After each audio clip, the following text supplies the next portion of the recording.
This is Fred's shirt. This is Ray William Johnson's. And this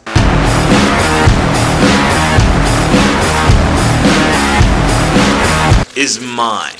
Quantities are limited. More information in the description section of this video.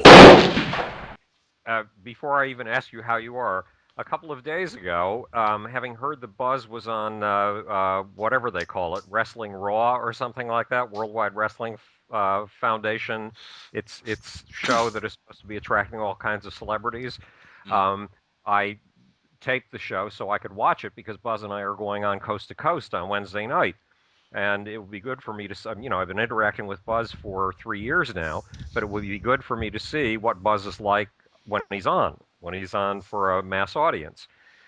TJ, have you ever seen this Worldwide Wrestling Federation stuff? I used to watch it when I was younger. Well, I have never seen it in my life, ever. And I was awed by its mythic dimensions. I mean, it was all straight out of illiterate stories like Gilgamesh. You know, these giant guys who look like Thor. And they're walking straight out of a Frank Frazetta cartoon. Even their hairstyles are Frank Frazetta hairstyles. And they are there to be the arch figure of good versus the arch demon of evil. And they give you, and I know this was going on when I was a kid, but when I was a kid, I was too young to see the mythic aspect of it. So they give you all the cues in the world so you know who the good guy is and who the bad guy is. And the bad guy comes on stage and he makes this speech, and it's designed to rev you up in the same way that the beginning of Star Wars revs you up. See, once upon a time, there were a bunch of playwrights in England, and this was back during the days of Elizabeth the First, and they were not. Somebody is calling me at this hour. That's absurd. They were calling you at this hour last time I was talking to you. Oh my God! And I was getting a whole bunch of phone calls the other day at midnight when I was walking out of a high society affair. I had been invited to this very high society, very rich people affair. And the person who invited me said, but of course it's black tie, meaning you'll have to dress for the part. And I don't dress for the part. This is how I dress, period. They let me in anyway. So there I was walking down on 51st Street in this very ritzy neighborhood. And all of a sudden, and there's a door, an aluminum door, and it's got a dent in it. Now, what happens to an aluminum door when it's got a dent in it at night if it's all reflective? All these amazing shapes begin to emerge from the street lights and the traffic lights. So I'm standing there with my camera taking the first 15 pictures, and I want to take at least another 80. And the phone rings three times. Whenever I get on the phone, somebody else calls. So it was a most amazing night. But this wrestling stuff is just absolutely audacious if you have never seen it before. And you know how myth works. Myth works with a positive pole and a negative pole, and the negative pole is the stuff we avoid and the stuff we're allowed to beat up on and kill.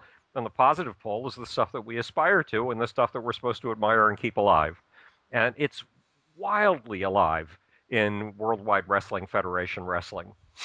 So, at any rate, that has nothing to do with no, it has everything to do with everything.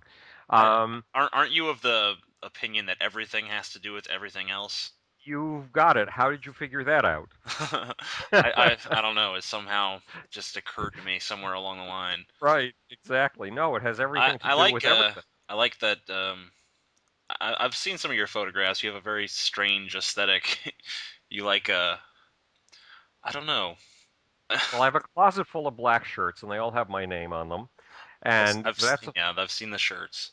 Right, that's a little strange, but it came about like this, if it's of any interest. Back around 1998 or 1999, when I was still stuck in a bed, locked in a bedroom, TV cameras started coming in, and actually 1995, and these TV crews came from Holland, they came from Spain, they came from all over the place, Australia. And I realized that think of this, you're watching television, and there's a talking head on. And at first you ignore the talking head. There's more interesting stuff to do. And then gradually whatever he or she is saying begins to grab you. But by the time you've realized this person is interesting, the little chyron, the little thing that tells you who it is, has disappeared from the screen. So you'll never find out who that sucker was. So I figured, okay, if I wear my name on my shirt, when the Chiron disappears, people will still be able to tell who it is. And then, God knows how many years later, I finally got sprung from the bedroom and started hanging out in the tea lounge, a cafe, and doing my work there with my laptop and my cell phone.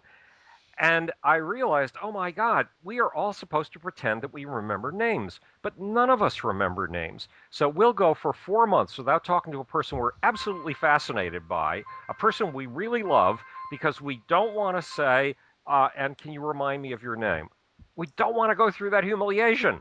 Yeah, Because after all, I've it's only always tried to us. develop little cues for people to tell me their names again. Right. Well, Uh, it's not easy. It's a tricky it's a, situation. it's a So difficult maneuver, yeah. yes. So if you wear your name on your shirt, TJ, you evade a socially malfunctioning script. And the socially malfunctioning script is it doesn't give us a ritual for saying, I've forgotten your name, and isn't that a friendly thing of me to do? And it shows how important I think you are. So why don't you tell it to me again? Um, and one big task in life is to spot the rituals. You know, the first rule of science is the truth at any price, including the price of your life. And the second rule of science is look at things right under your nose as if you've never seen them before and then proceed from there. Well, the second rule of science means look at the tiny little rituals you go through every day that don't work. Look at the tiny little scripts and routines that you take for granted that life seems to be composed of. Hey, they're not all some of them can be made optional. You can improve on them. So one of the tasks of life is to spot those little scripts that don't work and create new ones that do. So I strongly recommend that everybody who hears this, whenever they hear it, wherever they hear it, get your name sewn on your shirt. It's easy. All you have to do is order your shirts from an industrial uniform place where they're cheaper, more sturdily made, and some of them are actually made in America if you care about that. And for an extra $3, they'll put your name on your shirt. Yeah, that's useful, I think. Right. Just think of how many more people will walk up to you and talk to you once they don't have to worry about stumbling over your name. Well, okay. What has our audience told us we should be talking about tonight? Have they sent in any questions? We received quite a few questions. I think Oh, goody. nearly 200, but I've whittled it down because we had some that were repeats, and then some people that were just kind of screwing around Right. and asking questions as to like trivialities such as your preference in peanut butter and things of that nature. Well, that's interesting. I don't eat peanut butter anymore. Um, so what major weighty topic that will move and change the world should we dive into next, TJ? Yeah, I got something here. This one's from a person who bears the designation of Matt. Uh, his question is, you outline a new vision for our society in space, but how do we fuel that vision in a world that will likely reach its productivity peak in this century? As an extension, does your vision of space colonization offer a solution to this energy shortage or merely a dramatic extension of the deadline? In other words, how does colonizing space stop the problem of exponential growth? Okay, well, let's take a look first at the energy problem. That's an easy one. The energy in space, I think we did this last time, but we'll do it again. The energy on the Earth is very limited because let's take solar power. Solar power is limited by clouds. Solar power is limited by night. Solar power is limited by rainstorms, and none of those things limit you in space. Plus, the amount of energy up there is 5 times as intense. For every square inch, you get 5 times as much sunlight you can use as you do down here on Earth. And again, it's 24/7. It's what's called baseload power. It's the stuff that electrical transmission lines are built to carry. So it's not a short-term solution the way that the Louisiana oil drilling is. The Louisiana oil drilling, we drilled a well. It's going to run out. We put a big pimple in the face of the Earth. That pimple is now bleeding crazily. And it's destroying ecosystems. Once you're up there, there are no ecosystems to destroy. In fact, there are all the tools you need to build ecosystems that never were before. So no, it is not just another dead end solution. It is a way out of all the dead ends when it comes to energy. And it's a way out of the dead end of this notion that exponential growth is somehow bad. Look at it in a cosmic context. life first came into existence about 75% of the way through the biography of the cosmos. It came into existence nearly 4 billion years ago in a cosmos that's 13.73 billion years old. Life has been here a long time, and originally there was a teaspoon of life. In fact, there was originally so far less than a teaspoon that there is not an easy measuring tool for it. And somehow life's message, life's innate drive since that time has been conquer, seduce, recruit as many inanimate, as many dead atoms as you can, and bring them into the grand enterprise of life. May turn as much inanimate material as you possibly can into bio stuff. Do it really fast. Do it with as much variation as you can, because the next major disaster is right around the corner. There have been 142 mass extinctions so far, and it's not over yet when it comes to the stuff that produces mass extinctions. And obviously, none of that stuff that's produced the mass extinctions of the past is human-made, because we weren't around. So life tries to outrace the next catastrophe by producing as much new biomass as is humanly possible. And how does life do it? By spotting wastelands, empty, arid spaces, garbage pits, toxic sewage heaps that in the past would have been regarded, had creatures been able to regard these things, as utterly uninhabitable, as desperately deadly empty wastes, and turning those desperately deadly empty wastes into new paradises, into new buffets, into new bonanzas for life, for biomass. Well, where are the biggest new niches that biomass has not yet colonized, whose challenges biomass has not yet learned to meet?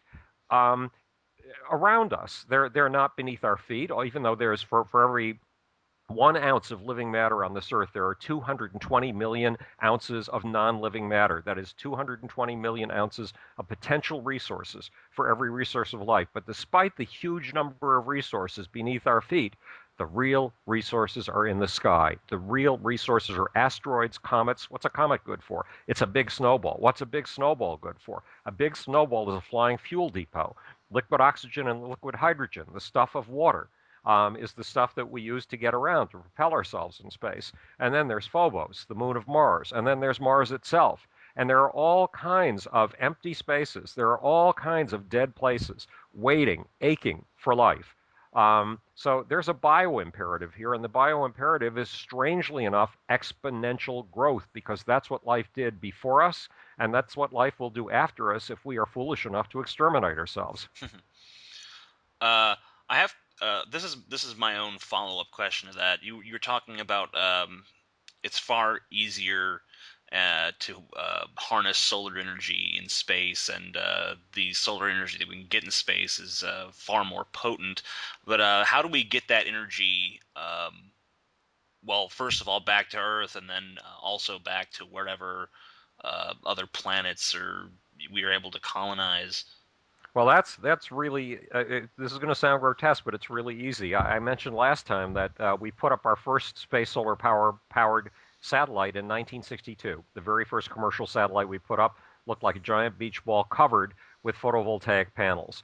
And that satellite in 1962 began taking solar energy and creating and transforming it into a photoelectric wave and electromagnetic wave, and sending it down to Earth. And today, that business of harvesting solar energy in space and sending the stuff down to Earth is a $250 billion industry. It's the commercial satellite business. And your television operates using it in part. Your cell phone uses it in part. We use it all the time. We think of it as radio waves. We've been accustomed to walking around through vast oceans of radio waves. Well, first of all, the cosmos hits us with quite a few of them, but we've been doing our own man-made radio waves since 1922, when the first 600 radio stations were licensed. And they do us absolutely no harm. And the cell phone that's sitting on your belt is another thing that it gets its signals via radio waves. Well, guess what? That solar energy in space will be radio waved down to Earth. It's as easy as, and it's harmless. We've lived with zillions of radio waves for a long time. There were studies done recently. There's been the long-term claim that your cell phone fries your brain. Of course, all your friends use cell phones, and they're living longer than their parents, so where are the fried brains? But aside from that, it's the signals. It's signals like the signals that go to your cell phone that can carry they're electromagnetic, so they carry electrical power. It's just a matter of how you convert them, whether you convert them to a signal or whether you convert them to power. I see. I have another question here concerning the potential impending colonization of space. This one from a person by the name of Kirsten, who asks, "You claim that mankind's future is in space, but we've yet to even create a sustained society here on Earth. With billions still living in poverty and the majority of people on Earth scientifically illiterate and socially stunted, is now really the time to take to the stars?" Yes, if that statement were true, it would be time to take to the stars. That statement, in my opinion, in my humble opinion, that statement is false. And nonetheless, it's time to take to the stars. Look, in the Industrial Revolution started around 1750. Between 1850 and 1900, the average lifespan went up from 38 to 42 years. That's an increase of more than 10%, a fairly big increase, right? But from 1900 to 2000, that figure went up to 78, from 42 years to 78 years. That's the equivalent of being granted 2 lifetimes by the Industrial Revolution. So when we have people uh, complaining and groaning and kvetching about all the horrible things that the industrialized way of life and the Western way of life and the capitalist way of life has done, they're not looking at the facts. These are people who are going to live twice as long as their great grandparents did. And that is a gift. That is an enormous gift. Not only that, but you're not only living twice as long, but you can talk to friends in India, you can talk to friends in Singapore, you can talk to friends in Hawaii, and you can do it while walking down the street. Your great grandparents couldn't have even dreamed of doing things like that. Plus, the rate of violence was far, far higher. If you actually look at the statistics instead of listening to our own self poisoning propaganda about ourselves, our own crazy self image that's radically wrong, you'll see that there's been a dramatic decrease in the rate of violence. In the Battle of the Somme, 200,000 Englishmen were killed in a 4-day battle. That's 200,000 just Englishmen. That doesn't count the Germans and the French who were killed in that battle. We are agonized, and justly so, because 4,000 people have lost their lives in Iraq. No human should ever lose a life. And I don't just mean no human should ever lose a life to human violence. I mean no human should ever lose a life to nature and the aging process either. It's criminal on both sides. But the fact is, there's a huge difference between losing 40 million people, between civilians and soldiers in World War I, and losing 4,000 people in Iraq. Now, granted, we really have to take into account the fact that 100,000 to 400,000 Iraqis may well have been killed in this, and that is utterly, totally unacceptable. Utterly and totally unacceptable, but it's a tiniest fraction of the number of people who died in World War I and World War II. Even wars are becoming less destructive than they were in the past, as horrible, vicious, nasty as they are, and as much as we have to end them with all our hearts and mights. And the thing that has tended, one of the things that has tended to increase the length of human lives and to upgrade the quality of human living has consistently been opening new frontiers of resources. Hmm.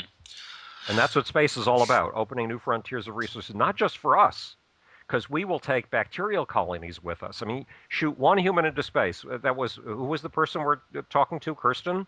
Mm-hmm. Her Okay, name is Kirsten. Kirsten. All we have to do, if you're willing, is put you in space. And we have put a giant ecosystem in space. There are 100 trillion cells in your body. 50 trillion of them do not even claim to be you. They are massive bacterial colonies. And when I say massive, I mean colonies with 7 trillion citizens in one single colony. And those colonies are in your gut, and they are creating vitamins B for you. They're creating vitamin P for you. They're creating vitamin K for you. They are digesting food that you cannot possibly digest for you. They've worked out a deal with you. If you walk around to grocery stores and find food that they will like, and if you chew it for them, and if you swallow it, they will digest it for you. They will turn it into glucose, and they will send it into the pili of your intestines. You are a giant symbiotic ecosystem. And all we have to do is put you in space. We've put ecosystems into space, but we have to go well beyond that. We have to put plants up there and animals up there and let plants, animals, and the rest of us do exactly what life likes to do most. Take on new challenges and change herself in radical ways in order to take advantage of new opportunities. Okay, I'm just gonna maybe play a little devil's advocate here. Okay, good. Okay, uh, you know, I mean, I see what you're saying, but I mean, a lot of that stuff, I mean, is really just saying we're better off now than we were 100 years ago, 200 years ago, 1,000 years ago, and that's obviously true. But does that necessarily mean that we're ready for this next phase? Well, nothing makes us ready for the next phase, but taking it. You know, when you get up in the morning, if you lay in bed all day, thinking, "Am I really ready to step off the bed?" You could think about it for the rest of your life and never get off the bed. What makes you ready to get off the bed? You stand up. Yeah, that's I've had long arguments on this very subject with my friend Galen, who insists that humanity just isn't ready because we don't have our mental states in order. And I'm like, if you're gonna wait forever for the right moment, then you're gonna wait forever. Right, Uh, and what it means, and when you make a choice not to open a new frontier, you are making a choice to keep the poor even poorer, because you are cutting off the resource flows that make it possible for the poor to rise. Or to put it differently, um, in when the New World was opened up, the people in the New World were far more clever than the people in the Old World in certain limited respects when it came to genetic engineering. And the reason I say certain limited respects is because you can't say that people who've developed everything from the cucumber to wheat were bad at genetic engineering. They were terrific at it, but the Mesoamericans were terrific at it in different ways. And the Mesoamericans had created radically different crops. And those radically different crops included corn, and they included the tomato, the chili pepper, and the potato. Well, when the potato hit Ireland, it gave poor Irish people the opportunity to do something that they obviously wanted to do very much. It gave a million Irish people the possibility of having kids, of having lots of kids, of having so many kids that the population of Ireland could go up to 7 million people. Do we want to say to people, hey, you can't have kids? That's not your right. Only rich people can have kids. No. Do we want to say, hey, limit the number of your kids like everybody else and be responsible about them? Yes. But do we want to tell people you don't have the privilege of having kids because you're poor? I'm sorry. If that's what they choose to do, I would rather they put their money into buying laptops and getting clever as all hell and creating new apps for the iPhone and Android. But if they choose to have kids instead of that, who am I to limit their freedom until it comes to the point where their kids are being paid for by you and me? So the basic point is, when you bring in new resources, you provide new freedoms for the poor, and you lift even what we call the poverty level. The poverty level today is a standard of living that a Persian emperor in 600 BC would have killed for. He didn't have access to radio, television, and antibiotics. And I'm sure you've heard that argument a lot, but it's absolutely true. So the poorest person alive today, at least many of the poorest people alive today, especially in the United States, have a standard of living that kings and emperors would have creamed for. all right, I'm going to move on to a question by a person named Jeffrey. This question shifts gears a little bit. You attempted to discredit the selfish gene theory in your first interview, but I'm still not convinced. Dawkins himself suggests in his most recent book that what appears to be group selection is actually individuals acting according to local rules, meaning that individuals that work together out of necessity are the ones that survived, and therefore this tendency to act in groups is what survived, not the group itself. I was wondering what you thought of this argument. Well, the argument makes perfect sense to me, and I actually wasn't arguing against the shell selfish gene. I think it's a very important idea. What I'm arguing against is that that's the only model for selection. I believe that group selection and that individual selection coexist, and that indeed the selfish gene is an extremely important concept, and I use it all the time. But Dawkins, who's just given an argument for group selection without calling it that, it's a valid argument, but there's another valid argument, and that argument tends to indicate that people will even develop self-destruct tendencies. So in Dawkins' argument, you can't possibly have an organism who develops self-destruct tendencies. And if that's the case, then you can't possibly have an organism who becomes depressed. You can't possibly have an organism who, the morning of an exam, suddenly freezes up and he can't remember a damn thing when he's sitting in front of the exam paper. You can't have a universe in which you have cells that commit suicide through a program that's built into them as much as the life process itself is built into them. And you can't have people who commit suicide. All of these things make sense when you see that the group is another unit of selection and that the group survives by having individuals who are willing to play the role of modules in a group, even if it means those modules have to be disposable in the interest of the group. Now, is my argument that I've just given you all that different from Dawkins' argument? No. As I said, Dawkins was arguing for group selection and claiming that he wasn't. I'm sorry, an argument for group selection without the words group selection being used does not cease to be an argument for group selection. Can you give us an example? Can you give us an example of some of the life forms that self-destruct, and under what circumstances they would do that? Well, okay. First, in you, when you were being gestated in the womb, and when troops of cells set out from your what's called your neural crest. This is when you look like a purse. You were a little round thing, and you were probably about the size of half of your thumb right now. And these massive groups of cells began to set out from your neural crest to see if they could find a welcome elsewhere on this little ball called you. And those who found a welcome stayed. Those who didn't find a welcome go. They went through apoptosis. Apoptosis is pre-programmed cell death. Apoptosis is like carrying a little poison pill around in your mouth at all times, so that if you don't watch out, you'll break it, and that's the end of you. You don't want to chew it when you're chewing your corn. So that's been going on in you for a very long time. When your hands were forming, originally your hands in the womb were webbed, like the web feet of a duck. And then how do you think your fingers got to be individual fingers with no webbing? All of the cells that were part of the webbing killed themselves off. Otherwise, you would still have hands that are webs today. Other examples are, the man who was mocked the most for promoting group selection was a man who studied red grouse. And he saw that the red grouse who managed to win in tournaments, the red grouse have tournaments to get the girls. And they parade themselves around, and they see who can fight the best, and they see who can stand the tallest, and who has the best kempt feathers, and all the kinds of things that appeal to girls. Well, some grouse win and some grouse lose. The grouse that win walk around looking magnificent, and their health is at its peak. But the grouse who lose walk around looking dejected and unkempt, and their feathers seem to be put on poorly in the morning. And if a famine comes, those are the first to die.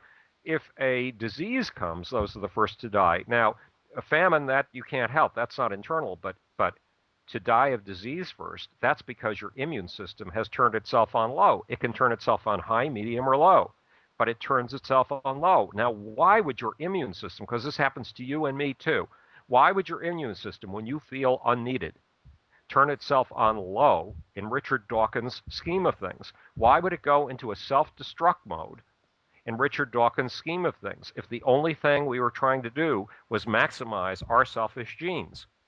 Well, if you have a group, group selection works, or group brains work like this. And I'm talking about every kind of Darwinian program, every kind of complex adaptive system, every kind of learning machine and intelligent device that works within a computer. They all work by favoring the components that provide answers that are useful to the answers of the moment, and they all work by disadvantaging, by taking things away from those components that look like they're a drag on the system right now, that look like they've got the answer wrong.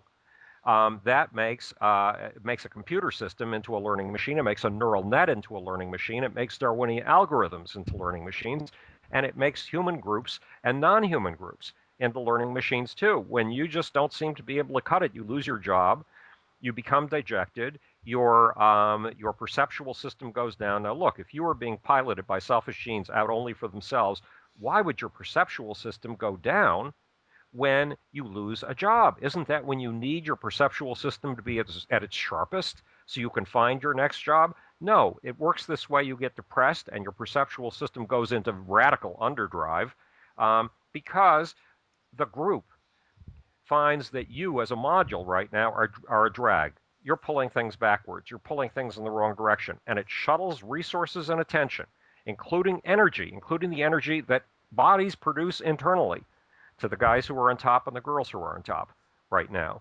So if you never get dejected, and if you never have moments of panic, and if you never have moments of anxiety where your brain just freezes over, for example, in a test situation, then congratulations, you may be piloted by the world's only selfish gene. Okay, this next question is from a guy by the name of Peter. Being an atheist and a freethinker, I believe that the primary goal of religion and, incidentally, government is to control people. What I do not understand is why. If it was only to use people to get what you need to survive, I would understand. But why go so far? Why do people seem to want more and more control, more power, when they have so much more than they will ever need? Well, that's a damn good question. Why, first of all, it's not just governments that control things. Even the most primitive societies exercise a very high degree of control. They tell their members when they can have sex and when they can't have sex, and who they can have sex with and who they can't have sex with, and what kind of food they can eat and what kind of food they can't eat. And guess what? There's no hierarchy in control. You know, you can't blame it on a king. You can't blame it on a bureaucracy. You can't blame it on a government because there isn't a government, a king, or a bureaucracy. And yet, when we get together in spontaneous groups, we begin to exert some sort of group control. And you can see it when you get together with a group of friends, and that group of friends knows if you claim to like a certain comedian, you're in. But if you claim to like another comedian, you're out. If you claim to like a certain kind of music, you're in. If you claim to like another kind of music, you're out. For example, imagine you're in a university crowd in a group of people who consider themselves to be high class, to have good taste. Well, if you claim to like something like, oh God, I'm trying to think of the worst country music on the planet today, and I like all of it. So, or I an don't know. awful lot of it. Toby Anyway, Keith? yeah, so you claimed like if you claimed like Toby Keith and a group of people who are oohing and ahhing over Stravinsky and Bartok, it'll get you thrown out of the group. Um, Groups are self-policing, so there's an innate control that springs up within a group, even without a controller, even without a person in charge. And then there's the other question: why in the world do we like control?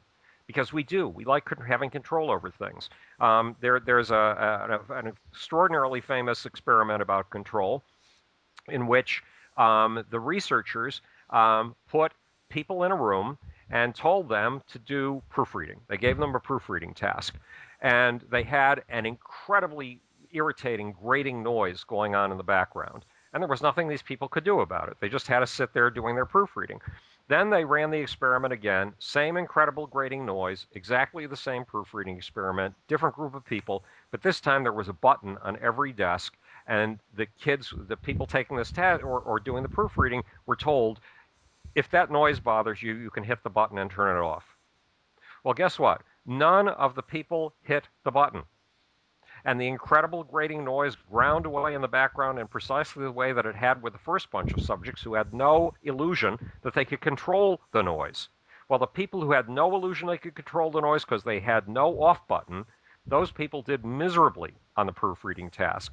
The people who had the illusion of control, who were told they could turn off the noise with the button, those people did extremely well on the test. What was the difference? The noise was the same going on in the background. It was the illusion of control. There is something about the illusion of control that gets us, that makes us feel good. Another example, and then I'll explain it to you in terms of the group selection processes and individual selection processes we were talking about a few minutes ago. Another example is, TJ, you're in one room, I'm in another in this hospital. We're both 80 years old, right? Mm-hmm. The nurses walk into your room with a plant and they say, TJ, this is a plant to keep you company, and I'm going to come in and water it every day and make sure that it stays healthy, okay? I'm in another experimental group, and the nurse walks in with the same kind of plant to my room, but she says something a little different. She says to me, Howard, I'm giving you this plant, but it's going to be your job to water it and keep it healthy. Guess which one of us lived the longest in this experiment? I think you probably would. Yes, I probably would because I have a sense of control and you don't. And the sense of control is extremely powerful. Now, what does the sense of control have to do with the competition between groups as opposed to just selfish genes? Well, groups that are smarter are going to beat groups that are dumber. And how do you get a smart group? Well, you have a group where the members of the group can be either turned on or turned off, where they can be turned into, hey, I'm on top of things mode, and with enthusiasm and sharp perceptions and looking smart and standing tall and all the rest. And then when people get things wrong, oh my God, I muffed it again, walking around dopey and mopey and having a hard time perceiving things with an immune system that goes into underdrive. Well, the smarter group is going to be the one that has self-destruct mechanisms in all of us. Self-destruct mechanisms that will go off when we are not contributing to the solution of the problem of the day. And how do we know whether we're contributing to the problem of the day? Our sense of control. Power goes to those who have a sense of control. Attention goes to those who have a sense of control. But more important, internal mechanisms, things called inner judges. At least in the books I write, they're called inner judges. But these inner judges turn you up when you seem to have a handle on the problems of the day. And if I don't seem to have a handle on the problems of the day at all, my internal mechanisms begin to kill me off. They begin to be apoptotic. They begin to go into the equivalent of pre-programmed cell death, because that's what makes our group smart. Am I saying I approve of this? Not at all. If I had been around when Mother Nature was designing this stuff, I would never have designed depression. I would never have designed torment. I would never have designed pain. And I would never have designed death. But nature didn't consult me when she did this stuff, and she is a mean little bitch. Yeah, I agree with you there. I have a question from Owen here.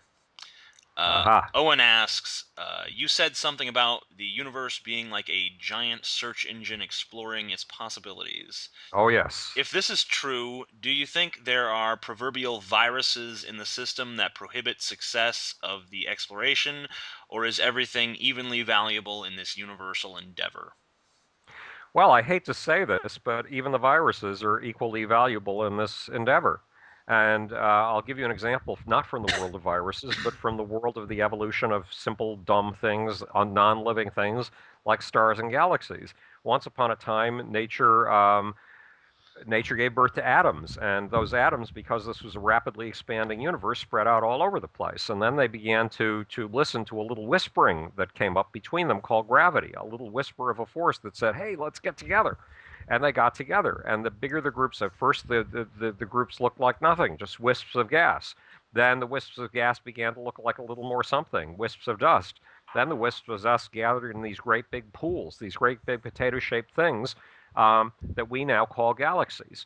And within the galaxies, the gravitational forces became so powerful that some balls began to swallow other balls. It was the era of the Great Gravity Crusades, when TJ, if you were a big ball and I was a small ball, and hey, I was out glumming up everything around me, swallowing everything in sight. Yes, exposed, but growing via my gravitational force by swallowing smaller balls of dust. But you were bigger than I was. Whomp! You would have incorporated me. It's called cannibalism in astronomical terms.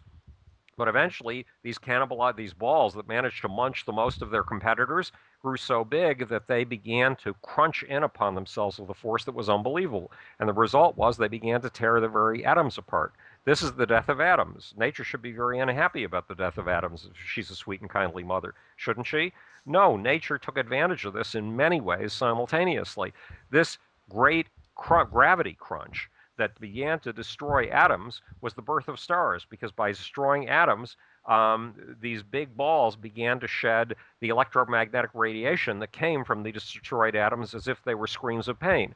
And those screams of pain are what we call light. What's worse, anywhere from 1 million to 10 million years later, some of these great big gravity balls, which we call stars, began to implode upon themselves and explode. They began to die. Even the stars began to die. Did Mother Nature regard this as a curse of destructive curse? She turned it into a constructive advantage, because she used the gravity at the heart of these massive balls that were tearing their own innards apart to crunch individual particles together into, up to this point, there were only 3 different kinds of elements in the universe. There were hydrogen atoms, which have 1 proton each. There were helium atoms, which have 2 protons each, and there were lithium atoms that have 3 protons each. That was it. Only 3 kinds of atoms. It looked as if that was all there ever would be, was 3 kinds of atoms. But when these stars began to die, they crunched these hydrogen, helium, and lithium atoms together into balls of 5, 6, 7, all the way up to 92 protons. And those are the things, the substances we know as iron, magnesium, carbon, oxygen, etc. So does nature ever let anything stand still? Does she ever regard anything as an act of final destruction? No, because she takes every destructive act and she turns it into a constructive act, an act that generates the next step up on this constant probing of her possibility space, of her possibilities, of her potential. Does that mean we have to go about doing things the way she does them, mean, nasty, and murderous? Not at all. Not at all. We're the first balls of atoms that have had the privilege of having a conscience, and because we do have a conscience, we do have a sense of compassion. It's our job to take a violent universe and take it into a universe that's just as creative as it was before, if not more so, but make it more just and compassionate. This next question is from TJ, did I answer that question? Yes, you did. That's why Oh, good. I'm Okay. moving on. If you had, Okay. I'd have prompted you with another little follow up and nudged you back into the arena of what was initially brought up. But yeah, Okay. I think you had answered that one quite well. This question's from Elena. The only point that you and TJ disagreed on in the first interview was about the role of the story of George Washington telling his father the truth about who chopped down the cherry tree Yeah. and accepting the consequences. I was wondering if you could tell me why you think the story taught a good lesson, and if TJ could tell me why he disagrees with you. Well, first, let me disagree with myself. Remember, the first two rules of science are the rules that I live by. They're my religion. That's why I don't need a God. And rule number one is the truth at any price, including the price of your life. So I'm very disturbed that sometimes false stories can do us more good than true stories. And I have not figured out an answer to that paradox. But I feel that the story was valuable because it was used for 200 years to tell American kids it is very important to tell the truth. And I believe that it is very important to tell the truth. And I would rather have had that myth telling me to tell the truth than some more honest story about George being a little weasel, telling me that it's okay to lie if you're an upstanding American. Now, TJ, why did you disagree with me? I disagree with you because I basically think of parents as the first authority figures, and as an anti-authoritarian, I don't see why honesty to anyone should be automatic. But I think it might have a lot to do with our varying ideas about honesty and what the truth actually is. Because Well, yeah, the truth. sometimes I feel like telling the truth to someone else is to deny my own personal truth, which is that I don't want to. So Well, here's a story where I got caught on the horns of dilemma with this, and it is I was hired by a guy. Well, once upon a time there was a kid in Jamaica named Chris Blackwell. Jamaica's very big in the news right now, yeah, and in Chris Blackwell's day there was a gang culture just like there is right now. But Chris came from one of those families that lived at the top of the hill that had been there forever, that had been plantation owners, that had been there for 400 years. And Chris, for some reason, didn't like hanging out with his high society family. He preferred to go down into Trenchtown. He preferred to go down into the black sections of town that were the roughest and the most dangerous and were filled with this kind of gang violence that we're seeing today. And he made friends with some of the kids down there. And the kids down there, his age, because he was 17 or 18 years old, were making music. And not only were they making their own music, they were doing something incredibly ballsy. They were making recordings of it, vinyl recordings in Jamaica, of all places. Well, Chris fell so in love with the music that he took the music of a whole bunch of these kids his age, especially a friend of his, one of his close friends down in Trenchtown. He packed it into a suitcase. He flew to London, and he sat down on a corner like a busker, and he spread all these records out and started selling them to people. And the music, and thus was born a new musical form. It was called reggae. hmm Now, Chris's best friend down in Trenchtown was a kid named Bob, and Bob was Bob Marley. So Chris had been very close by the time I was working with Chris Blackwell. Chris had been close to Bob Marley for a long time, and he was disturbed by a problem. Bob Marley could sell out 110,000 to 120,000 seat soccer stadium anywhere in the world, anywhere from South America and Africa to Europe. But he could not do it in the United States. The most he could do in the United States was sell out a 10,000 seater 3 nights in a row. It was pathetic compared to what Bob was doing around the rest of the world. So Chris hired me because I was the leading black publicist in the music industry. I did my 20 years of field work in popular culture, and 15 of it was in music. 3 years of it was in the visual arts. So there I was on my cruise, my voyage of the Beagle and pop culture and mass behavior. And Chris said, "Do you think you can expand Bob's audience?" And I thought I could. And we were 6 months into the process of expanding Bob's audience when all of a sudden Bob had bad news from the doctor. And the bad news from the doctor was he had terminal cancer. He had cancer and there was no way of curing it. He'd had it for much too long. He'd been ignoring it because his religion, Rastafarianism, said don't go near a doctor. So I had a new task. It became very obvious very quickly. Bob was holed up in a chalet, in a small chalet in Switzerland, with an alternative doctor. And every day when he got up, and Bob was surrounded by an entourage of 25 people. Wherever Bob went, it was like having a tribe. When he stayed at the Essex house, they would take 2 suites and join them together, move all the furniture up against the walls. And I swear I had the feeling that when I walked in there, there was an open fire in the middle of the room with a goat roasting on it. And nobody spoke English. Everybody spoke patois. So wherever Bob went, there was a tribe. And his tribe surrounded him. And when he got up every morning, he went down to breakfast and he had all of the papers all over the world. Not quite all of them, but he had a bunch of them from Italy, from Scandinavia, from the United States, from England, spread out in front of him. Now, if Bob Marley saw 0 stories that Bob Marley was dying of cancer, then Bob Marley went out on the lawn in the sunshine and played soccer with his gang for the rest of the day. But if Bob Marley saw one newspaper story that said Bob Marley is dying of cancer, it so discouraged him that he went up to his bedroom, stayed there with the lights off, and was in depression all day long. Those are the inner judges, by the way, the self-destruct mechanisms, the things that were eating away at him on the days when he felt that the world felt he was dying of cancer. So my job as his publicist became to be dishonest, TJ, and I loathe dishonesty. But my job became to make sure no paper in the world said Bob Marley was dying of cancer. Why? Because you and I are both dying. Everybody that's listening to this is dying. We will all die someday. We do not know when. And we are all just as alive this moment as Bob Marley was alive at that moment. And Bob Marley had another God knows how many days, hours, and seconds to live, and I wanted to make sure he lived every second of that time. And if I told the press the truth that Bob Marley was dying of cancer, that would be the end of it. Bob would perceive every day in which he got up as a living hell, and that living hell would help finish him off. Plus, who ever wants to consign another person to a living hell? So when the press called me on Monday morning, and they called from all over the world, I did not say that Bob Marley had cancer. I did not say that Bob Marley did not have cancer. I simply had a complete report on all the things that Bob Marley had been doing for the last week and was able, if you asked me what was Bob up to tell you 45 minutes worth of what Bob Marley had been doing.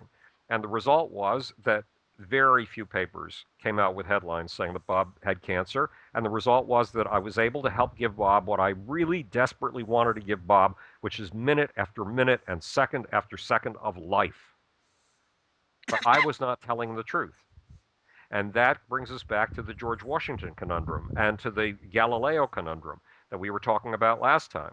The conundrum of the fact that the book that hooked me on science at the age of 10 told me that Galileo would have been glad to risk his life for his truth. Well, no. Galileo abjured his truth. He denied his truth. He said, no, the things I said, sorry, weren't true. Sun revolves around the earth. Yes, sun revolves around the earth. See, I'll show you. Take a marble. Put up your fist. This is how it goes. That's the sun revolving around your wrist. Get it? Sun revolves around the earth. Please keep those matches away from me. Fortunately, the book did not tell me that. It lied. It told me that Galileo was a man who had courage and would have died in order to defend his truth. And I came up believing that. And I have willingly put myself in positions, I know this sounds a little strange, where I could have died because of my truth. And I am much happier to be living the way that I'm living with the wrong example of Galileo than I would have been to live again with a weasel example of Galileo. No way in life would I have been happy living as a weasel. Yeah, but it was still a lie. Yes, and that bothers me, TJ. That's against all my principles. So you got me on the horns of dilemma here. Yeah, your principles were instilled in you by something that's against your principles. Yes. I'm sorry that I'm maybe I'm too infatuated with irony, but I know that that must torture you, but I just adore it. Okay. A man who loves my pain. I just love the irony of it all. I don't take any delight in your suffering. I'm not sadistic in that Oh, I way. hear delight in your voice, TJ. I can hear the delight. I'm having a delightful time listening to the delight. Here's a question that was oddly common, despite the fact that we never talked about this at all. But I guess that this question is just on every young person's mind at all times. Uh, what are your feeling? Oh, this is from Caleb, by the way. What are your feelings on marijuana being legalized for recreational use? Do you think it will fix the economy? Should America legalize it? Yes, marijuana should be legalized, even though every experience I've ever had with the drug has been a nightmare. But hey, I don't have a normal system. I don't have a normal anything. But yes, it should be. I don't think it's going to save the American economy, although you're absolutely right. The quality of marijuana, once kids started really getting into using those weird fluorescent bulbs that pour out blue light and all kinds of other things to goose the marijuana plants into being super marijuana, much as the way the Mesoamericans had once done with the grass and turned it into corn. Um, Marijuana grown in the United States of America turned out to be super weed. And so I think that America could very well save itself billions of dollars on importing drugs and save itself another few $1 billion on the war on drugs. But then the war on drugs would move to another front, and that's heroin and cocaine. And heroin or cocaine, I've had friends killed by cocaine, and it has agonized me. I actually broke out in tears one day on the phone when a newspaper called me up to interview me about it. I didn't realize just how badly I had been hit by the loss of a friend to cocaine. So the front would move, but marijuana is as harmless as tobacco and alcohol is, by all statistical counts, the most dangerous drug in America. Um, I would not like to see people getting on heroin all the time. That's too much. uh, I guess I'll extrapolate on that a little bit. Do you I mean, as bad as some of the drugs like heroin and cocaine are, and things like crack. I mean, obviously even worse by leaps and bounds, which is you know, don't you think that the drug war itself is actually more harmful? Well, it's killing a lot of people. It's making a lot of really savage and evil people rich, which is giving them power, which means that they can control a lot of human lives. Um, it is poisoning our relationship with Mexico. It's certainly not contributing to things in Colombia, although there's a good chance that the people in Colombia would be battling each other with or without cocaine to fuel the battle. Yeah, it's making things considerably worse. Now, unfortunately, the drug war wouldn't go away if we legalized marijuana, because then there is heroin and then there is cocaine to worry about. But I think the burden would become a little bit less. Yeah. So, well, what I'm really asking is, should we legalize all of it? Well, Judy Ann Denson Gerber, who was the founder of, I forget, one of the major marijuana rehabilitation houses in the 1960s, once said, and I believe she didn't say it to me, she said it to a friend of mine, it's too bad we can't legalize heroin because if people could be on heroin all the time, it would take 10 years off their age or 20 years off their age or something like that. She didn't feel that it really damages your health. Well, that's a very strange statement because I've seen people nodding out on heroin, and it's been not a pretty sight at all.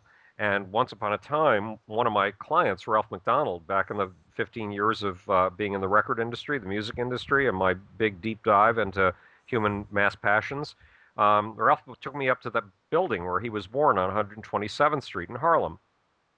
And the building was burned out, which was a shock because TJ, if you go back to the house where you were born and where you grew up, it's still there. And if I go back to the house where I grew up, it's still there, even though it doesn't belong to my family anymore, and I get this eerie, weird alien feeling. Um, but the fact is, at least it's there. What would it feel like if the places we'd grown up in are burned down? And then we walked up the street, and there are these guys sitting there with their backs up against the brick walls of the buildings, nodding out. Well, these guys were friends Ralph grew up with, and they weren't going to last much longer. And most of the friends he grew up with were gone. So Judy Ann Zensengerber may be right, and taking heroin all the time may take 20 years off your life or something like that. But overdosing on anything can kill you. I mean, take sugar water and put it into your veins, and if you put it in large enough quantities, it'll kill you. Um, so it's a tricky issue, TJ, and it's probably beyond my realm of expertise. But the one thing I can tell you is all of those people who told you that the drug wars were really class wars was absolutely right.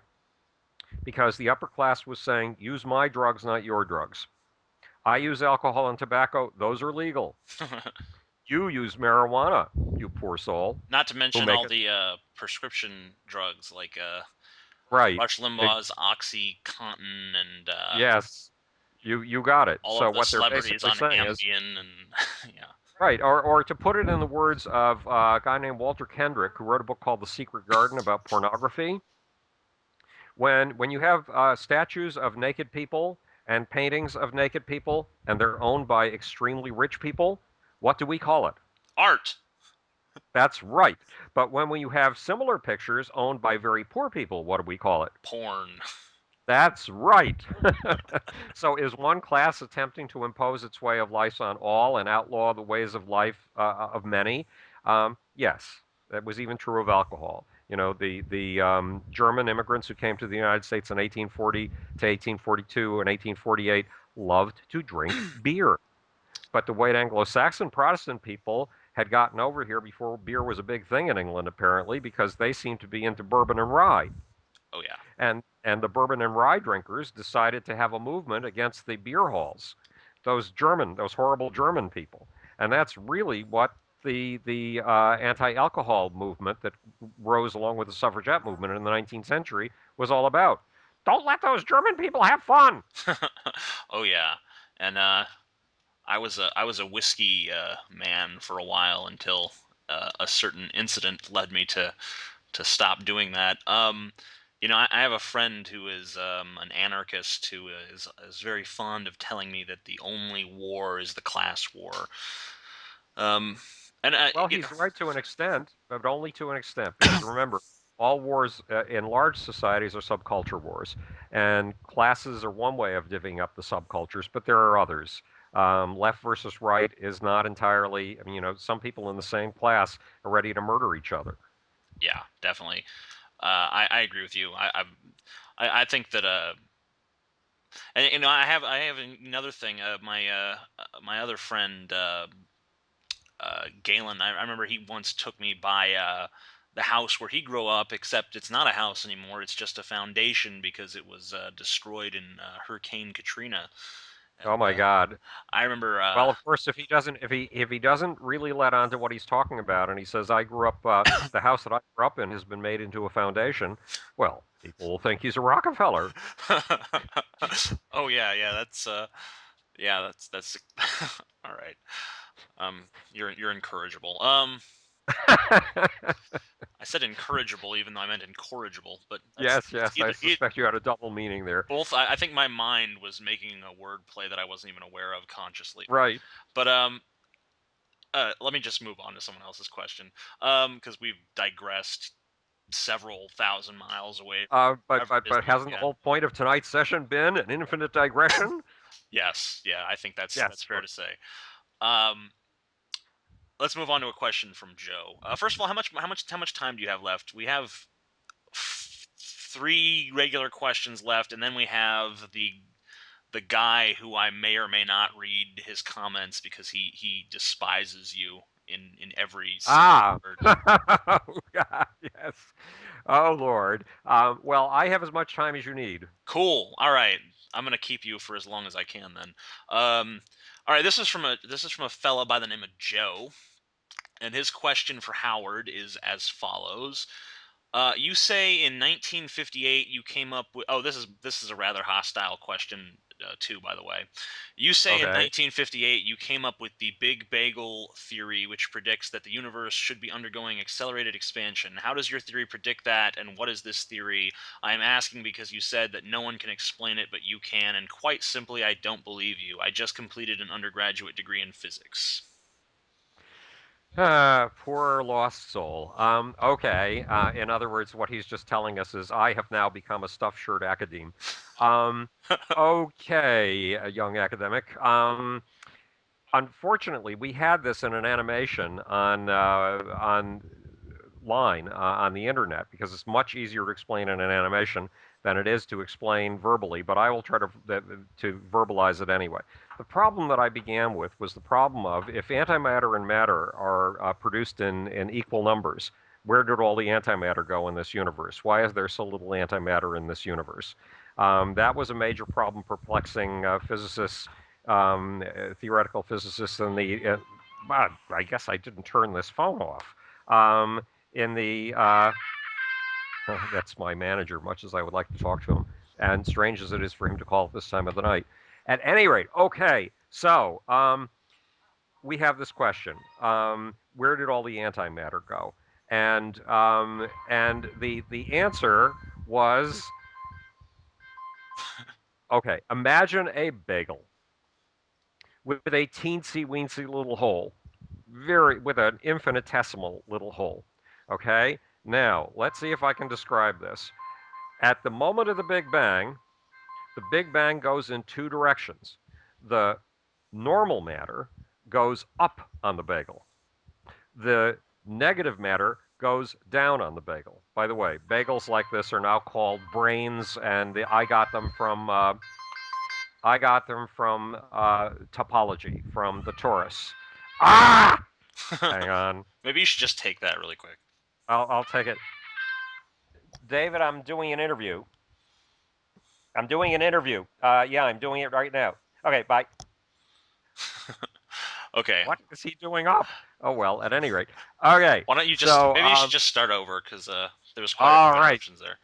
Okay. Okay. I'll The edit problem that out. is okay, if matter and antimatter are created in equal amounts, a major problem for theoretical physics in the 1950s, and still a major problem for a field called nucleocosmochronology today, then where the hell did all the antimatter go? Because there's very little of it in this universe.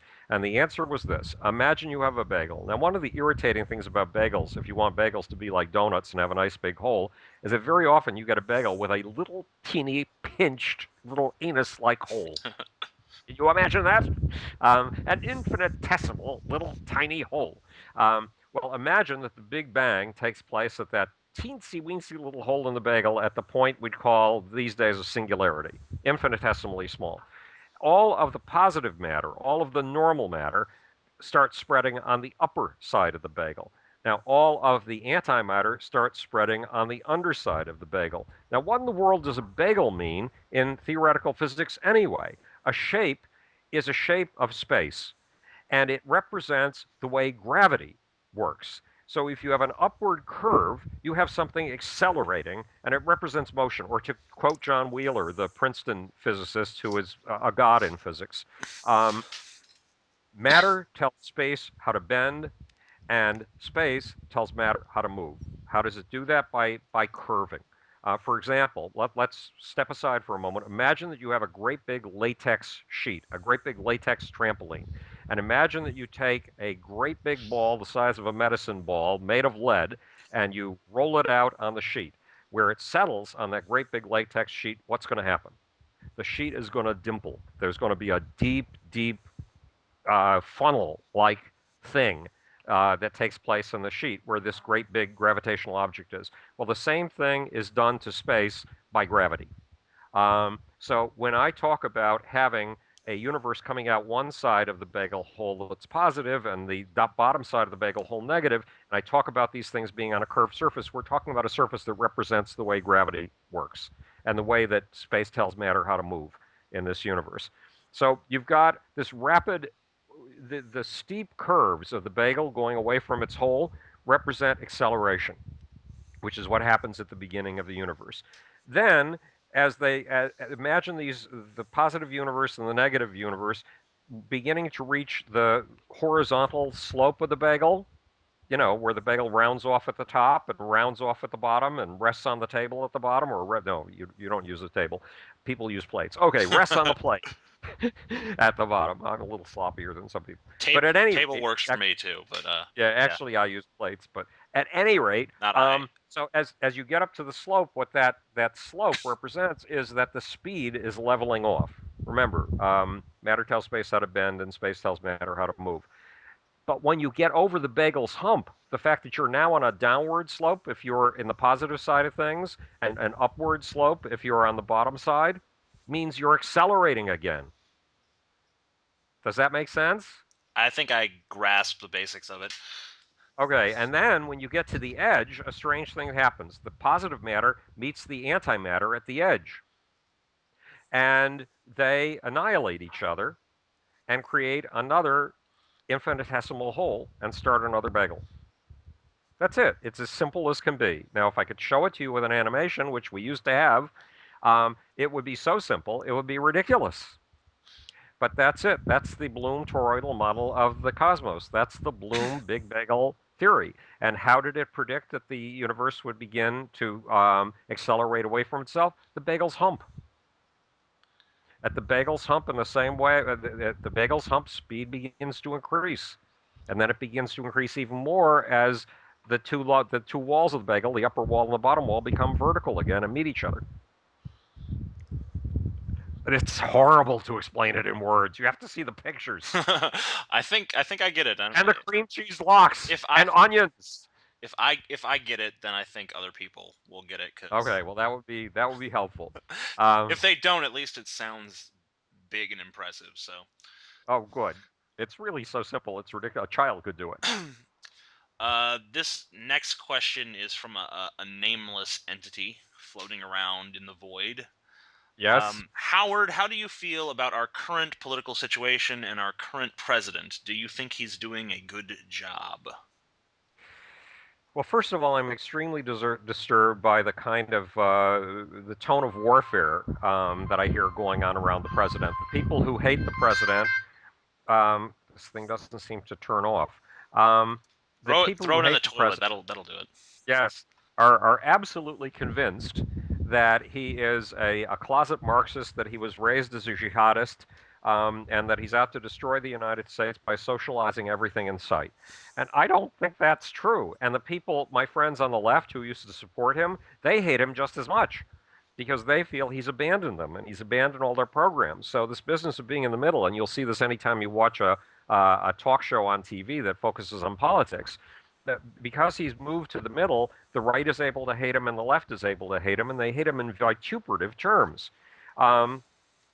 I think he's accomplished a miracle in pulling off the health bill by doing something that Teddy Roosevelt wanted to do literally 100 years ago and was not able to pull off, something that Truman, I believe, wanted to do too, something that that the second Roosevelt wanted to do as well. That's a bloody feat.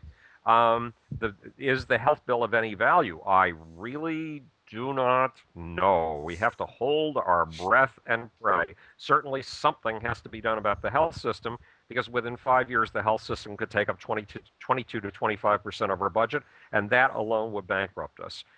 Is he doing a good job in other areas? I think he's doing a reasonable job, as reasonable as any president that I've seen during my lifetime. But we all throw brickbats at the president. Once upon a time, there was a president who was so unpopular that the world considered him, Americans of any degree of intellect whatsoever, considered him a baboon and a buffoon, and a person who had about as much right to be in the White House as a hunk of lumber. They thought he was the stupidest person on the planet. And that guy's name was Abraham Lincoln. And they hated him more than people on the left hated George Bush, and far more than people on the right hate Barack Obama today.